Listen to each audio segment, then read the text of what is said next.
Okay,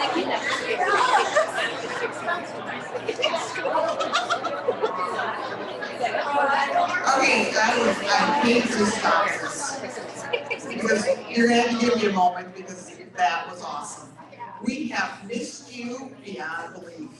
We couldn't wait for today. And to be honest with you, we've been planning this day since, well, COVID hit. So just know that. But first, I'm going to put my mic down and I need a picture, okay? That's what Miss Jigger, she's the Finkbeiner here. I did not close up and I had like a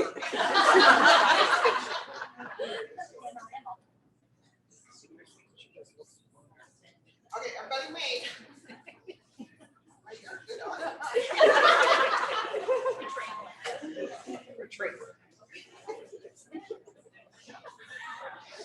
And it's been a year and a half and I need notes now. I'm out of practice, sorry. Okay, the first two things, the cafe and a register will be open till 9. So you have plenty of time to shop and do your thing afterwards if you did not get your book. We have a few left. The only thing we ask is if you haven't purchased it already to pay for it before you get it signed by Susie, okay? She will be signing books afterwards over at that table, so get in line. Okay, some of you know the story and some of you don't. What we have book-wise is what we have. There was a snafu, a long, sad story. COVID is involved, it's a whole thing. But that's what we have. But we knew that this was gonna be an issue. So graciously, our store manager, Sue, said, we want you guys to be happy. We want you guys to stay positive about something that we're doing. So everybody gets a $10 gift card. I'm not kidding. If you come up to me, I will have a $10 gift card for Baker for you afterwards. You can spend it tonight, you can spend it any other time you want. But it's our thank you for understanding that sometimes things happen. So we really, really appreciate that. So, but truly, come up to me, it's one per person.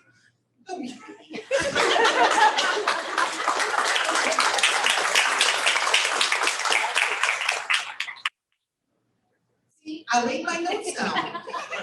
Don't let me lay my notes down. It is on camera, but we're only doing it on Facebook Live, so just a second. Welcome. Welcome. Can you hear me? I don't know which mic to use. But anyways, if you're on Facebook, we are not following the questions. I'm sorry. I wish we could say we could, but we're not taking Q&A from Facebook tonight. So, but thank you for joining us. We love that you're here. Let's see. Oh, you guys got to know, there's staff that's staying after hours. You guys are getting the 18 here. They are some awesome workers. So thank them when you see them.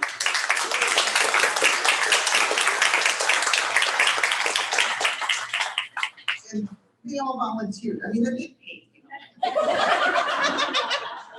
But they all volunteered to stay after hours for this. So if that tells you how excited we are, you know, all here.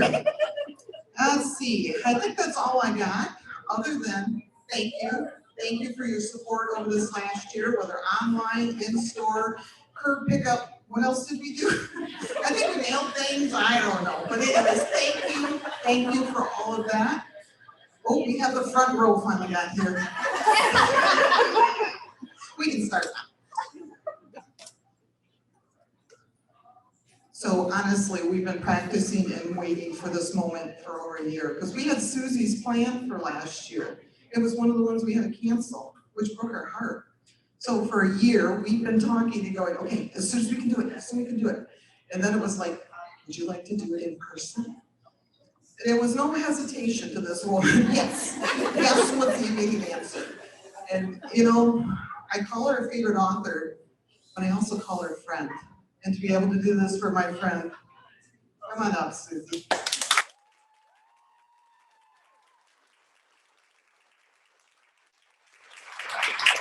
I also need notes, because it's been a while. Thank you all for being here, and thank you, Baker Bookhouse. For those of you who don't know, several years ago, I came out with a book called Paint Chips, and with a very small publisher, and no bookstores were going to carry it, but Baker did. And so they are responsible for this. She said, don't blame us. Okay, thank you, Chris. I wanted to start this event the way that the book starts. And it starts with a poem.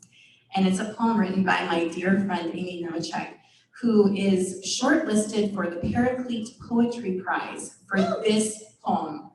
And when she heard that I had a bird theme in the book, she sent me the poem just to read because she's awesome. And I said, can I borrow it for the book? And she very graciously said yes. So I am going to have her read it to you tonight. And then you snap when it's over.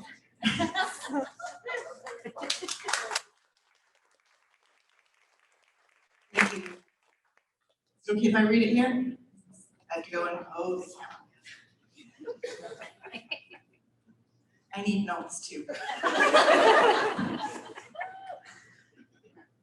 Is this an okay spot? Perfect. So I've had the privilege to know Susie for a number of years, and I've also had the privilege to read some of the endorsements for this book. And my favorite endorsement is from a friend of Susie's and her fellow author, Jocelyn Green.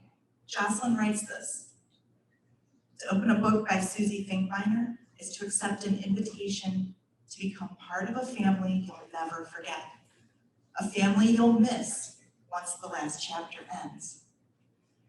Susie will make you feel like part of the fictional Matthews family. And yes, since I finished that last chapter, I've dearly missed them. And I know you're gonna feel that way too. We worship and serve a creative God who spoke into existence feathers and wings and sounds and words. And that's what inspired this poem. The language of the birds. On the fifth day, your calloused fingers stretched out and plucked a single reed from the river that flowed out of Eden, trimmed its hollow shaft to length, and whittled one end to a precise V that you dipped in the inkwell of ocean. Touching pulpy nib to papyrus sky, you brushed a single hieroglyph, feathered the vertical downstroke, flourished with serif of pinions, a perpendicular crossbar, lifting weightless bones from left to right.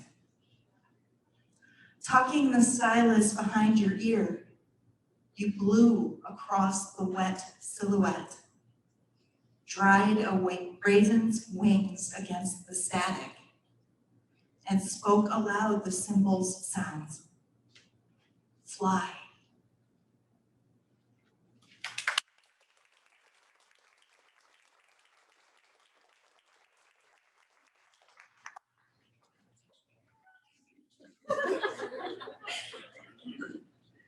Thank you so much, Amy. Okay, so this book is my 8th novel, and I've had, I think the most frequent question I get is, why did you write a book about birds? And it's because I love birds a lot. You can ask my family, I am constantly like, what's that? It's a sparrow. Did you see the sparrow? Did you see it? Yeah. Did you see the woodpecker? Constant. So now my kids are kind of nerdy too about it, especially my daughter. She likes to be a nerd, like me. But birds are a good metaphor, and I am so glad that I've gotten to use them in this book. But it's not just a book about birds. It is a book that is set in 3 different timelines. So 1975, 1988, and 2013, and it is the story of adoption. In 1975, at the tail end of the Vietnam War, there were 3,000 children who were airlifted from Vietnam to be adopted in the United States, Australia, and Canada. And when I was doing my research for All Manner of Things, I stumbled on an article about this. And it reminded me of when I was a kid. When I was a kid, you know, how many of you looked at old National Geographics in the basement? Yeah, I did. And I saw a picture in one of them. It's called The Napalm Girl, and it's incredibly disturbing. And I was not much different in age when I saw that picture as the girl when the picture was taken. And she was caught in this terrifying moment in the middle of the Vietnam War. And I remember thinking, well, what happened to the kids? And that question bothered me for a long time. And when I came across this article, I thought, well, what did happen to the kids? And my research led me in a lot of different directions. And so this story isn't the story of what happened to all the kids, but some of them. And I just hope that you enjoy it and that you feel hopeful after reading it. I am going to read a little section, and it is with my two characters when they are teenagers. So it's set in 1988. So there's a little valley girl that's going to enter in my voice. Some people from California like that. And so this is a scene that actually is taken from my own teenage years because my sister, not my sister who's here, the other sister. The other sister who probably is watching this. Okay, I'm just gonna get right into it.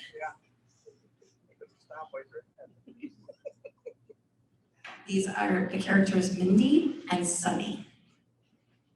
And Mindy is the daughter who was adopted, and Sunny is the biological daughter. And this is from Sunny's point of view. I'm really sorry. Lots of notes I'm making here. Mindy stood in the doorway of our bedroom, arms crossed over her stomach and her backpack slung over her right shoulder. She didn't say anything. All she did was watch my reflection in the mirror. "Don't stare at me," I said. "Can we be on time today?" She leaned against the door jamb. "We've been late every day this year." "Have not." I unscrewed the top of my mascara, moving my face as close to the mirror as I could get. "Stop being such a spaz." "I'm sick of getting tardies, Sunny." Sunny. This is Sunny right here. Moving the mascara wand away from my lashes, I rolled my eyes. As if the secretary would ever think it was Mindy's fault that we were late, as if Mindy could do anything wrong at all. Not sweet, innocent, punctual Mindy Matthews. I glanced at her reflection in the mirror. She didn't wear makeup, not even eyeshadow, and the most she ever did to her hair was pull it back into a scrunchie. Somehow, maddeningly, the understated look worked for her. If I ever stepped out of the house without foundation and blush and eyeliner and the works, people would have asked me all day if I was sick and or dying. It was so not fair. "Go ask Mom to drive you," I said. "Duh, it's on her way to work anyway." "She's got an appointment." "What appointment?" "With the obstetrician, you know, the baby doctor." Of course I know that," I said. What I didn't say was that I only knew that because of the Cosby Show. And I was pretty sure that all obstetricians did was stay up late to deliver babies and then come home to solve all their family's problems. That and wear really, really grody sweaters. Mom's doctor was a woman though, so I thought maybe she had a little more fashion sense. Whatever. Mindy cleared her throat, and I decided that I wouldn't give her the satisfaction of annoying me. But when she started tapping her fingernail on the face of her watch non-stop, it made my blood boil. That's not going to make me get ready any faster. I hadn't meant to yell, not really, but she was making me crazy, and I couldn't seem to hold back. Mindy glared at me before turning and stomping her way down the stairs. Sorry for ruining your life, I called after her. Sisters, right? Like 3 seconds later, okay, maybe that was an exaggeration, but still, she blared the horn from the driveway, so I know that she decided to wait. When I heard the grumpy coughing sound of my car starting up, I dropped the pin I'd been using to separate my lashes. Guys, girls did that back then. As I released a sound of aggravation that came directly from my gut. I had to pay for gas out of my babysitting money, and she knew it. The way that hunk of junk El Camino guzzled gas, she was costing me at least $1. Double checking my hair and giving it another spray or two of Aquanet, I decided I looked as good as I could and closed my bedroom door behind me. When I got most of the way down the stairs, I saw Mom hanging half out the door, waving at my sister. Mindy, she called, her voice way too sweet. Can you please come inside now? I swung my backpack up onto my shoulder and took it a little slower down the steps. My mom was, without a doubt, the cool mom, the nice mom, the keep the peace at all costs, former hippie mom. Well, at least she was when she was pregnant, when pregnancy hormones didn't take over, making her a giant mood monster. I learned to give her lots of space when she was mad, and I froze in place, hoping all her wrath would pour out on Mindy instead of me. Sonny, I know you're there, she said. Stop lollygagging and get down here so we can talk this through. I sighed, cursing whatever parenting book Mom had read for teaching her about talking things through. I'm coming, I said, rushing down the last few steps. Mindy stepped in through the front door, shoulders slumped, school bag dangling from her hand. Girls, I'm sick to death of you two fighting every single morning, Mom said, looking between Mindy and me and one hand pressed against her belly. Knock it off, okay? Well, if she wouldn't nag me, I started. I'm not the one who makes us late every day, Mindy interrupted. Yeah? Well, wait a couple of months and I'll be gone at college and you won't ever have to be late again, I shot back. I'm not going to miss you. Harsh. Who wrote this? Mindy's mouth dropped open and she held her stomach like I'd sucker punched her in the gut. I felt like trash as soon as the words were out of my mouth. What an awful thing to say, Mom said. You don't really mean that. Maybe I do. I stuck out my hip and crossed my arms. And maybe I'd be a lot nicer if I didn't have to share a room with her. Sonny, she's got to get used to sleeping in a room by herself sometime, I said. What's she going to do when I'm gone? We'll figure it out when the time comes, Mom said. It's just not fair. I wanted to pout, but knew I was way too old for that.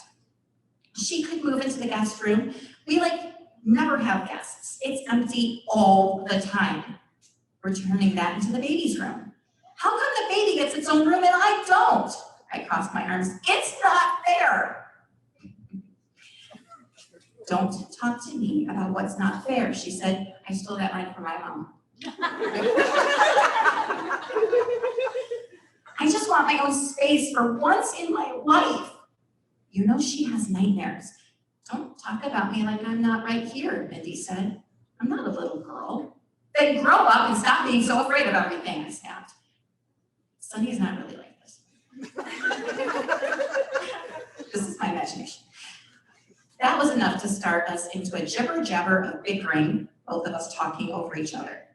After just a couple of minutes of that, we both ended up crying, and I was sure I was wrecking my makeup. Stop! Mindy and I both shut our mouths. Mom never, I mean never, yelled. She clenched her fists and closed her eyes, her face getting redder by the minute. I half expected steam to shoot out of her ears like Yosemite Sam. Mom, Mindy said, are you okay? I opened my mouth to snap at my sister, something to the effect of her trying to make me look bad by acting concerned about Mom. And then my mom hissed, actually hissed my name. What? I said, this is going nowhere, she said, grabbing her purse. Give me your car keys. What? I asked again, dabbing under my eyes and glad to find that the waterproof mascara did its job. Mindy, give me the keys. Mom put out her hand, palm side up. Mindy, ever the compliant goody two-shoes, gave them to her. I'll see you girls this afternoon. She dropped the keys into her purse. We can hash this all out later if you both still care about it. Sorry. But how are we supposed to get to school? I asked, knowing how whiny my voice sounded. Walk. And that actually happened. Thank you. But I was not the one that was late. It was Betsy, who's watching this probably. Okay. Can I take 3 questions? Sure. Okay, I can take as many questions as I want, but let's start with 3 and see how long we've got. So, anyone have any questions? Anything, almost. Almost. Yes. What's your favorite kind of bird? My favorite kind of bird, okay. That is a very good question. All right, I like a lot of birds. I really like the nuthatches though, because they're so adorable and they climb up my tree and they climb down my tree and they don't fight with the other birds because they watch the other birds fight and they're like, yeah. Do I name them? I don't because I'm afraid that they're gonna die. There's a post on my blog about a dead bird. If any of you are interested, it's very happy. Thank you, Tony. Oh, Dawn.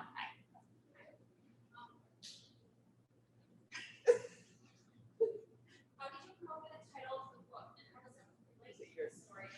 Like, is birds in this story, or? So she asked how I came up with the title, and the answer is I didn't. That was the fabulous marketing team of my publisher. Raise your hand. Marketing people, editorial. Okay. And I'm terrible at titles, and so I'm glad that I don't have to do that job. And then they tell me the title, and I'm always like, oh, it's perfect. Literally cried.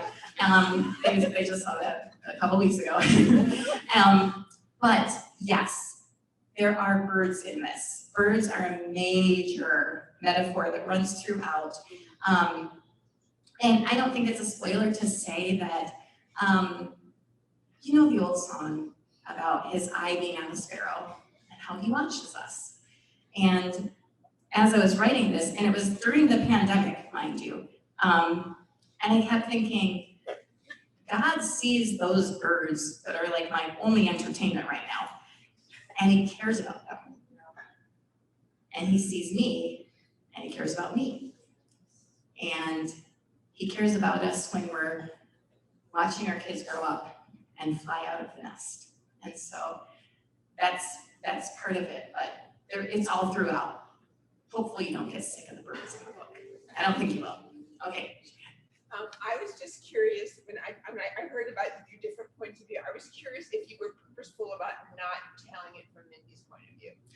Was I purposeful about not telling it from Mindy's point of view? Yes, I was. That was very much on purpose. I don't have the experiences that she would have had, but she is the main character. The story is all about her. So that was interesting that she was not one of the point of view characters. Yeah, she's the central character, but the story is told from her family. Yes, that was a very intentional decision. And the 3 points of view, my editor didn't know I was doing it until it slipped, that I was doing 3 different points of view. I didn't tell her because I didn't want her to tell me not to. So I kind of was keeping it to myself, and then another author said, hey, what's up with 3 points of view? And I was like, zip. Don't tell her. But she's fine with it, right? Yeah, okay. I mean, it's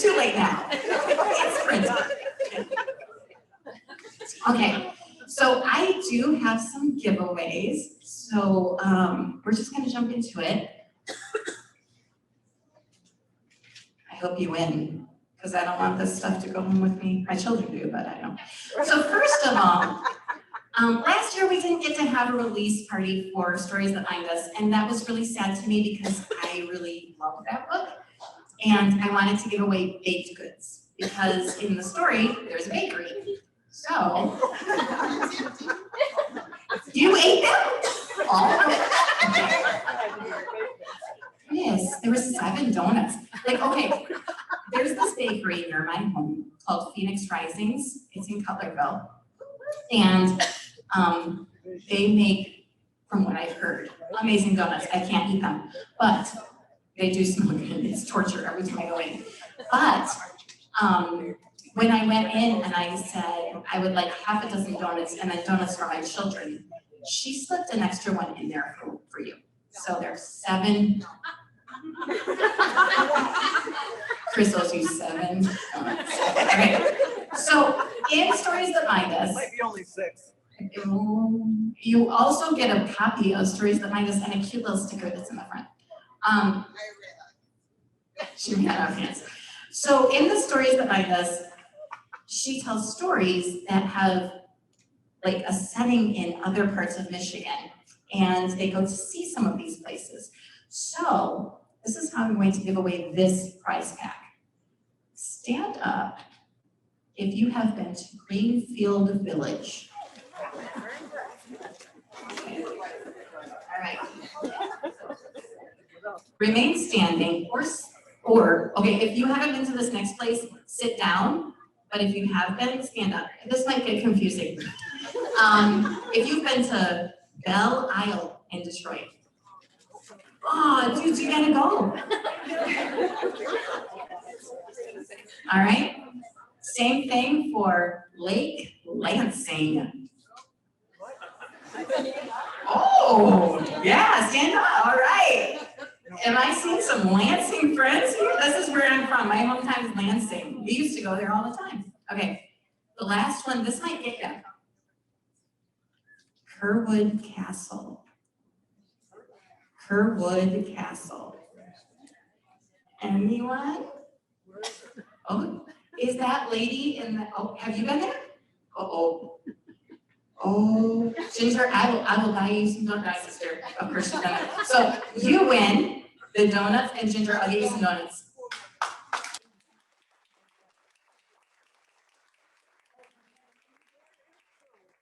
Kerwood Castle is in Owasso, Michigan, and it is, okay, James Kerwood was an author in the 20s, and he wrote all these adventure books, and he was from Michigan, and he decided to make his writing den like this castle, and it's still there. It's yellow, it's crazy, and I write about it in the story. So congratulations. All right, the second giveaway is for a mug and a little bird that my friend Christy made. Isn't it cute? Okay, so this is who traveled the farthest to get here. So I know we have some people from the Thumb area, and this might get tricky because my brother-in-law wants that bird so badly. Right? Like where? We're as far east. Yes. They're as far east as you can get. Anybody? Almost the Kansas Christmas present. You can get him a bird. I do have another bird, and he wants one. He's just being shy. All right, can you guys share it? Okay, good, all right. All right, I have a hunch who's gonna win this next one. So during the pandemic, I was writing on a deadline, so I didn't get to like enjoy the downtime and doing nothing that some people did. And I kept seeing everyone post about the puzzles they were doing. I'm sure. And so I'm giving away a puzzle to whomever put together the most puzzles during the pandemic. So Marilyn, how many did you do? 8? Okay. Anyone do more than 8? Oh, how many did you do? 2 a day. Okay.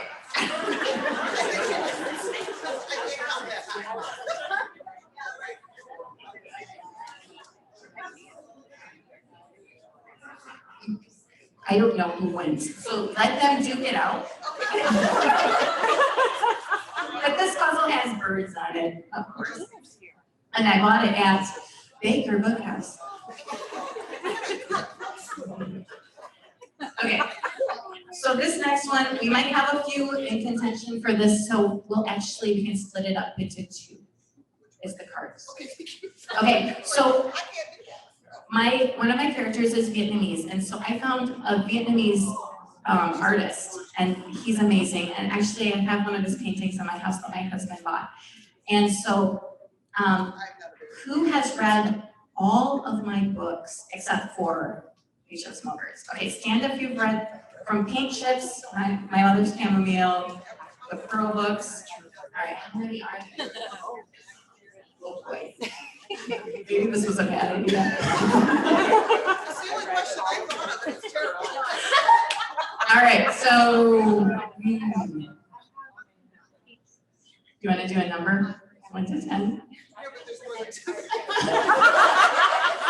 not good at math. I work at a bookstore. Who needs to be good at math? Okay, so. Okay, Faith has a good idea. Faith is also in the book, so come on, Faith, and tell them, yeah. Faith is Sunny's daughter. Yeah, hello. Does anyone have a coin? A coin? Does anybody carry money? I think I have a coin, actually. Oh, nice, there's a coin. Okay, so at our church, in our youth group, we do heads or tails a fun way. So it's heads, hands on your head. It's tails, hands on your heads. So they're guessing. Yes. And then if you get it wrong, then you have to sit down. So you gotta lock it in.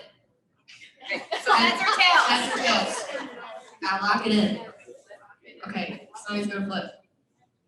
That felt weird, Mom. Yeah. That's all right. Heads.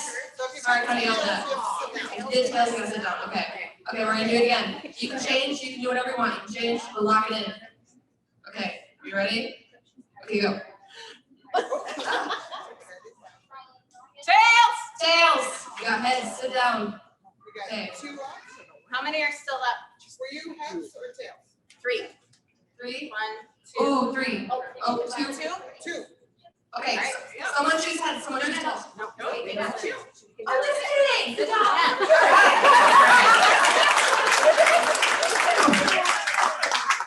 This was literally the last thing I did to prepare for tonight. I'm so sorry. All right, so we are in West Michigan. Thanks. If you didn't know, there are a lot of Dutch people here. Really? We ain't Dutch people. Best cookies. But I have copies of stories that find us in Dutch, and I can't read it. So do you want to read it? Can anyone read Dutch? Know anyone that can read Dutch? Oh, Cherise I Onderman. do not. She can't think of she knows somebody. Yeah, you That both is take. my sister. That's her sister. I'm always afraid to be between them. All right, and then the last one.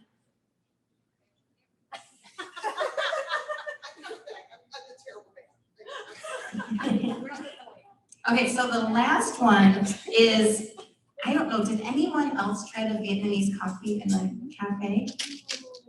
Woo, right? It's good stuff. So I have a Nature of Small Birds mug and then a filter to make Vietnamese coffee. And the instructions are in there, so you don't have to worry. That way you don't have to go online. Right, even though there are plenty of recipes. So, has anyone ever been to Vietnam? All right, this is for you then. You win.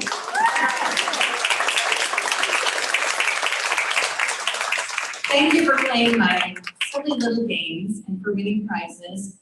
Now, for those of you who read All Manner of Things, yeah, I do need that. Thank you.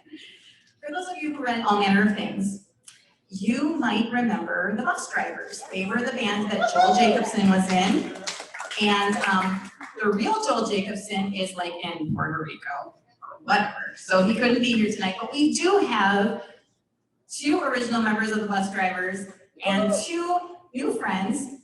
So welcome the bus drivers.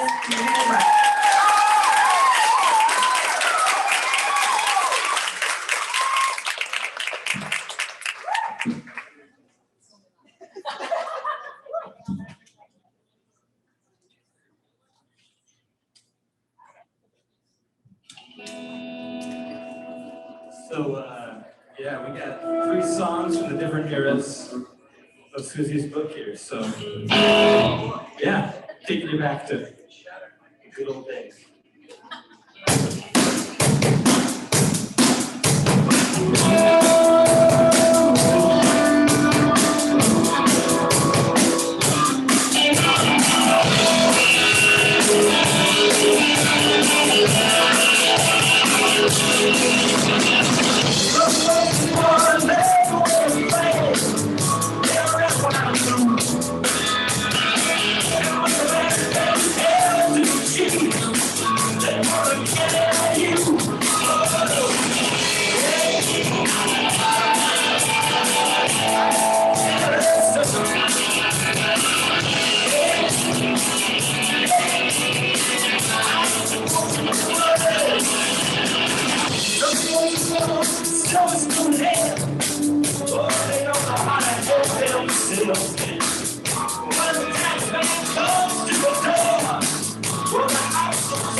Ladies and gentlemen, Tony Miga on the guitar. Keeping us in time, Chris Francis.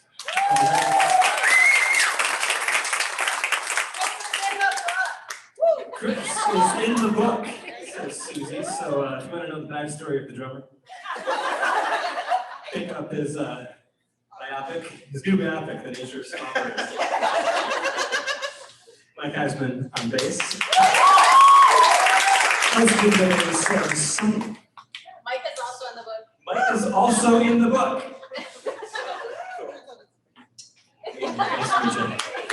All right, let's take a trip to 1986 here.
Ladies and gentlemen, Susie, you Finkbeiner.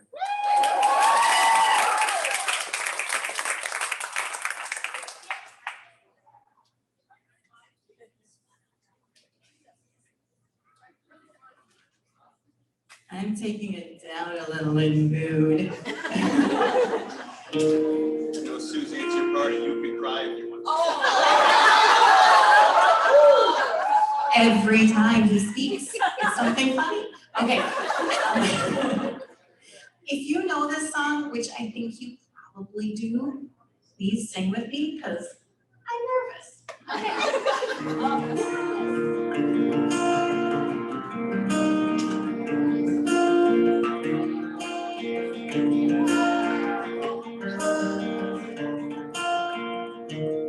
I love and took it down. Climbed a mountain and I turned around. And I saw my reflection in the snow-covered hills till a landslide brought it down. Oh, mirror in the sky, what is love? And the cloud within my heart rise above. And I sail through the changing ocean tides. Can I handle all the seasons of my life? I don't know.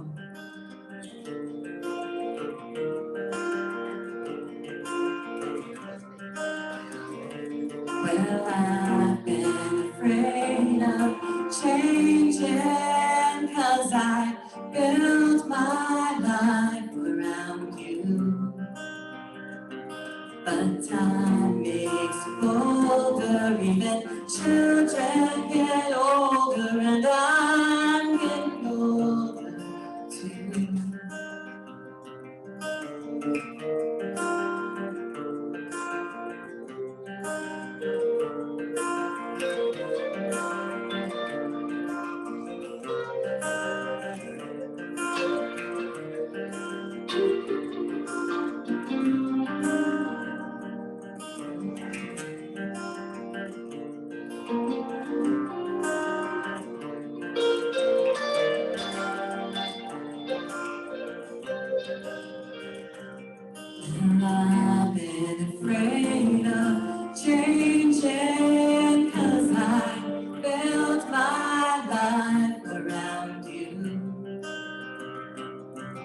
time makes you bolder, even children get older, and I'm getting older too.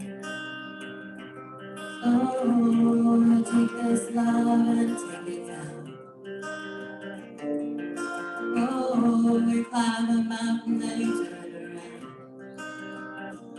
And if you see my reflection in the snow-covered hills, well, the landslide bring it down. And if you see my reflection in the snow-covered hills, I bring it down.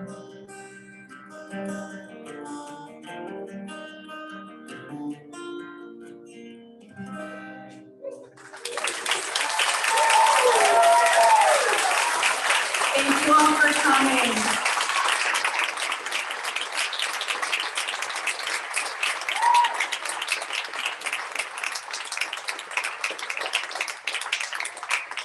If you've been to both of these, you are now officially a groupie. Thanks, guys. Susie is gonna be signing books. Please line up. I'm not sure where we're lining up. I lost my notes. Along the books there is probably the best place, so we'll just go from there. We're gonna give you a little sticky. We're gonna ask you to put your name on it, because Susie's gonna be signing off a lot of books. She may be your sister, but she might not remember your name. So just sign your name on it, whoever you want to be known to. So, but thank you for coming. And you know what, have fun.